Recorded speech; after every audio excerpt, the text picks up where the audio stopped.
Hello. Good morning, Facebook, and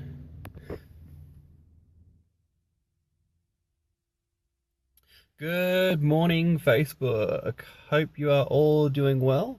And it is Wednesday morning, and just driven up from the Gold Coast up to Brisbane, and just going up to an event today. Yeah, I'm a passionate learner. Love to always expose myself to the latest things that are happening in the industry, and always just love learning and keeping up to date. But I just wanted to do a quick video. This video is titled "Why I Left Japan After 7 Years." And there were a number of reasons, but when I was about 16, I fell in love with the culture. I really loved learning the language. I did martial arts. I pretty much, in high school, I went over there and I spent 3 months living in Japan, and absolutely loved it. Went to high school there, and I had a lot of growth experiences, but some tough experiences as well, because I'd wake up in the morning and then I'd jump on my little bicycle and I'd ride a bike to school. It was probably about maybe 3-4 degrees each morning in winter, and I was there for about 3 months, and I did that and learned a lot about the culture, the language, and absolutely fantastic. Came back to Australia, and then I started working in a Japanese convenience store in Service Paradise. And then from that, went to uni, studied Japanese, and then after that, went and lived in Japan for 7 years. And I was teaching, and I was working in hospitality over there. Phenomenal experiences. But I need to sort of share some things about, Japanese culture and values that most people don't really realize and talk about. For me, a big thing over there is about being humble and being respectful to other people. Now, if anyone of you ever goes over there, you'll notice that people are exceptionally polite. They are so polite, and they really value other people, which is fantastic. And, there's the level of politeness and respect that they have for each other is just off the chart.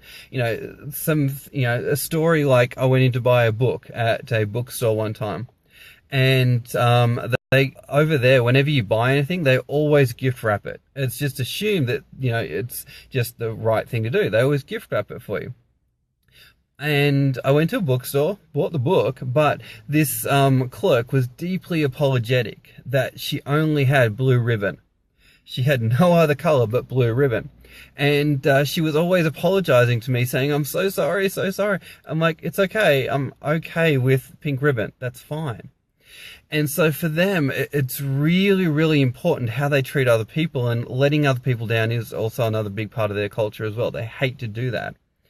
But there's there's two words that really define who they are. And I guess one is respectful, and the other one is being humble. And for me, growing up and being exposed to their culture, humility is a big, big, big part of their culture.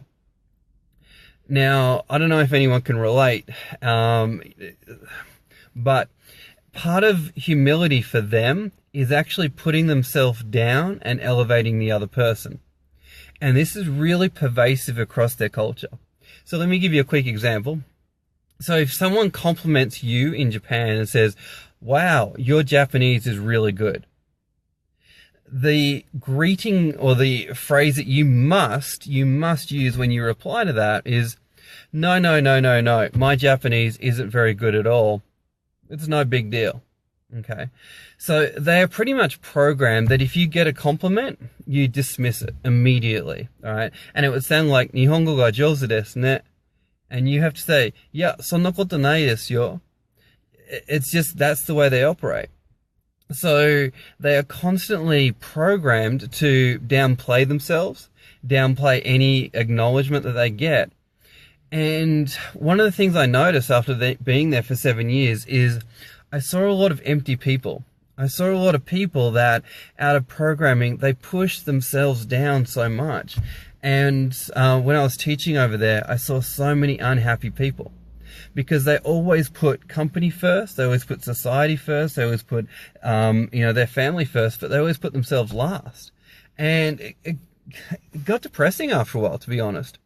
And it took me coming back to Australia and sort of redefining what humility is, redefining what being respectful is, to sort of break out of that programming.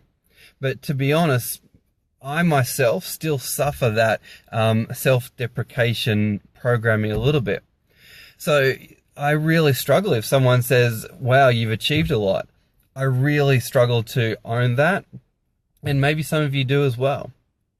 But it took me going to a lot of different seminars to really define what is humility. And I've realized that humility is not necessarily thinking less of yourself and thinking that other people are better. I've realized that through some coaching and some teaching, that humility is actually thinking less about yourself and thinking more about other people. And when we do that, life starts to transform. It's not thinking that you're less than people, but it's just thinking less about yourself and thinking more of other people. And I think that is really a healthy place to come from. And, if you're watching this and you'd agree with that, definitely, give a thumbs up and, pop in a comment, because last night I went to a seminar and the facilitator talked a lot about acknowledgement. And he said that we're living in a society where there's so much of a deficit of acknowledgement, and we don't really acknowledge the cool stuff that other people do, and we don't acknowledge ourselves as well. And last night we did an exercise where we actually sat down and started to acknowledge each other for, some of the stuff that we've done. And it's quite an amazing feeling when you write out some of your accomplishments and other people read them to you. And you really get a sense of the cool stuff that you've done, and you start to own it. And basically for 7 years, over there, I was programmed to not own, what I was doing and the cool stuff that I was doing. And it can be quite detrimental to yourself when you go, oh yeah, no big deal. I don't know if you've ever experienced where you've said to yourself, oh yeah, I've done a master's degree, no big deal. Yeah, I actually went out and delivered a seminar and got paid substantially well. Yeah, no big deal.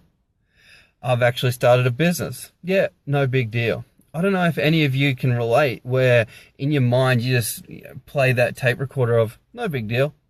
But see, the problem is whenever you play that no big deal play, the world's missing out. All right.